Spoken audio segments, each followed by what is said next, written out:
Morning, even afternoon, we got a bagger for y'all today, baby. We got a video from Warner here. As always, I'm putting his YouTube in the description. Be sure to subscribe to him. Check him out. This is a video talking about the entire history of every pistol that we've ever had in Warzone. These are some of my favorite metas. Let me know if you enjoy them down below as well. I hope y'all do enjoy this, man, and when you do, hit the like, hit the sub. Most importantly, be sure to tell somebody you love them. I'll catch you in the next.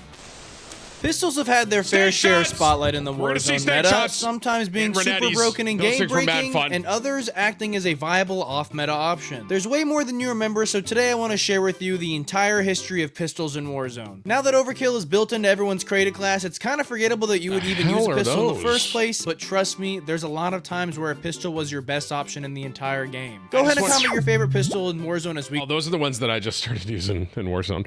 I do want to say, too, like, these are some of my favorite metas personally. Mouse and keyboard with dual pistols is like one of my favorite things to use. DMTI, obviously. Renetti's going to be in here too. DMTI was a Cold War pistol that was the first pistol to completely taint Warzone. Don't worry, we will talk about the snake shots later. A 3-round burst handgun that was arguably better than any of the other burst guns, including the M16 and AUG, which are also very broken at the time. The cool thing about the DMTI was that you could use them akimbo or just single, which for most metas, it's either one or the other. These debuted alongside Rebirth, so people were pretty quick to figure out that these pistols were the play since Rebirth was so small. As far as Verdansk went, well, it was one of the best guns to lock down buildings with, since the hipfire, range, and damage were simply better than most of the SMGs, if not all of them. Like I said, you didn't have to go the akimbo route. That way you could further the range if you wanted to use it like an SMG rather than a hipfire free-for-all. The DMTIs eventually got hit with a nerf, and if I'm not mistaken, was mostly targeting the akimbo attachment, but pretty much didn't touch the gun as far as it went when you just like had it solo equipped. I meant for the rest of Warzone 1, this was still a pretty solid choice for a secondary, and there were plenty of 2022 gameplays to support that claim. Seriously, I don't know how this didn't get nerfed any harder than it did. Also, we use the DMTI part of this list as an honorable mention for the Modern Warfare 19 Renetti. More on the Renetti later in this video.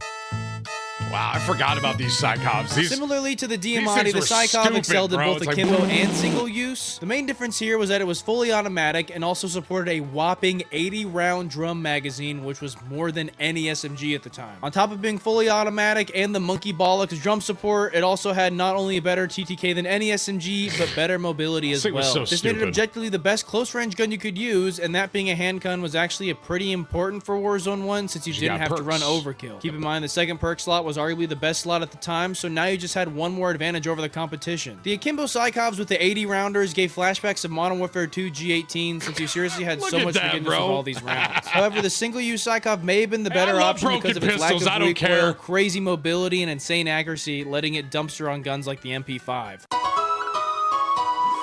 I remember this. And just like that, we are already at Warzone 2. This next one kind of got swept under the rug for a couple reasons, I think. Reason number one was that it was Warzone 2 and people just didn't play it or forgot about it. And two, it didn't last long whatsoever. And three, when you could use this gun, it was on a map that just was not made for it. I'm of course talking about the P890, which was a pistol from Modern Warfare 2 that was honestly pretty trash until you put the akimbo attachment on it. Mentioned in my Broken Guns video, the akimbo values had some sort of bug that I didn't quite understand, but pretty much like quintupled your damage when compared to the single-use P890. I'm not joking, it wasn't like just having two of them, it was literally like having like 3 or 4 shoot at the same time. I don't know, it was weird. Not sure what was going on here, but it seriously had the fastest TTK in the game, and it wasn't even close. It did come with a couple of drawbacks, such as the magazine size being pretty small. I don't think you can have more than like 12 or 15 rounds. It was also semi-automatic, and the hipfire accuracy kind of sucked, which in turn gave it not the best range at all. And like I said, this is before Resurgent. Hipfire accuracy kind of sucked, which in turn gave it not the best POV. Thank God they removed that, bro. That was range at all. And like I said, this is before Resurgence, so on Al-Mazrah, that's not exactly really helping its cause. But whenever you were in range, these things melted you and it felt like you were being killed by a one-shot shotgun. Mind you, this is also in a game where snipers didn't one-shot, and these dainty baby pistols killed exponentially faster than a 50 cal sniper, which for the sake of continuity is honestly just hilarious.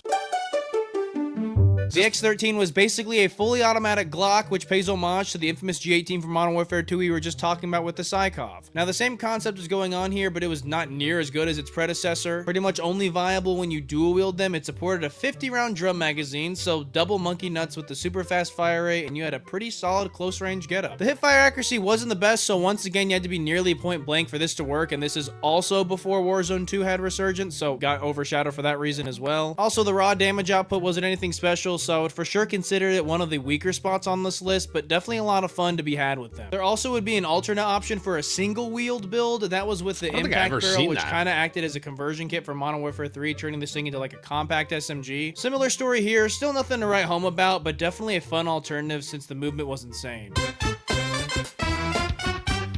I don't remember this.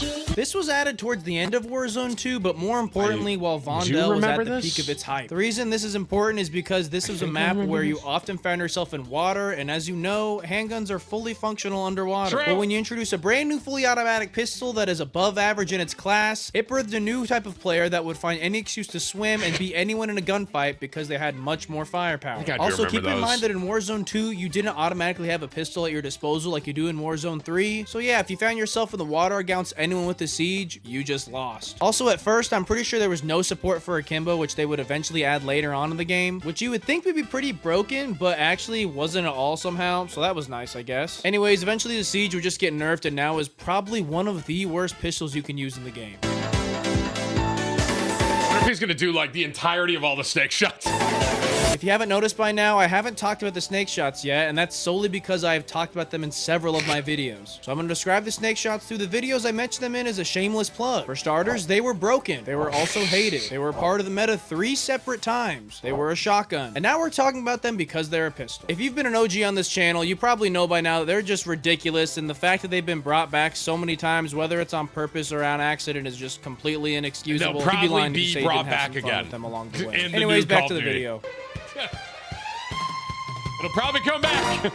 Aside from the snake shots at launch of Warzone 3, the Core 45 would get a conversion kit that gave it a binary trigger, which if you don't know, a binary trigger fires a bullet for not every time you pull the trigger, but every time you release it as well. So throw in you trigger spamming and you can get a ton of high power shots off very quickly. The craziest part of this was that it increased your damage range and velocity, which helped this substitute your SMG even more so when you also factor in having the mobility of a pistol. I'm pretty sure this thing is still actually really good, and I'm not even sure if it's been nerfed whatsoever. That being said, I'm also surprised that not more people are using it or have used it. I feel like I can almost count how many times I've been killed by it, which just kind of feels off. I guess the only drawbacks here are the fact that you have to spam the trigger, so I'm sure for a lot of people that's just kind of a big turn off. But even so, the recoil isn't all that hard to control, so overall still a really good option. I think most people just prefer their traditional SMG though. Also, there was a crazy exploit with this pistol with mouse and keyboard players where you could bind your fire button to your mouse wheel and set the delay to 0, so every tick of the mouse wheel registered as a fire, and since it's shooting 1 shot for every 2, it made this thing shoot faster than any human could ever possibly do, no matter what. I think it was really funny, and a lot of people were like saying this is like cheating, people should get banned, which I don't know if I'd go that far, because once you're not using that gun, then if you're shooting like a sniper, like a normal gun, you have to like spam the scroll wheel even just to shoot like fully automatic, so I don't really know. I think you could technically have them both bound.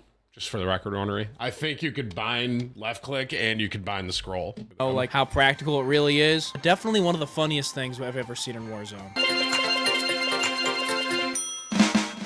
Not to be confused with the snake shots that were equipable on the exact same gun, the tier revolver would eventually get a Jack Beholder rifle AMP that was yet another niche option in Warzone. It took the revolver and gave it a long barrel and better accuracy to treat it like a mid to long range carbine. For a short period of time, this thing would 2-tap at any range, and some say 1-shot, but I don't think that's true, but please correct me if I'm wrong. Anyways, during the 2-shot era, even then, there weren't many people using this, and that's due in part because it only has a 5-round magazine. This means that assuming you hit your 2 shots, you only have 3 left to finish your kill and defend yourself before you have to reload, so really not all that practical. Also, I think it's genuinely hard to use since the velocity isn't anything special either, and it's like, really hard to use. It's only 5 I don't know, everything about it too. is just like clunky. The support for a longer range optic was hilarious and made this one of the funniest yet still somewhat viable guns that Warzone has ever seen. I called it like a sniper though.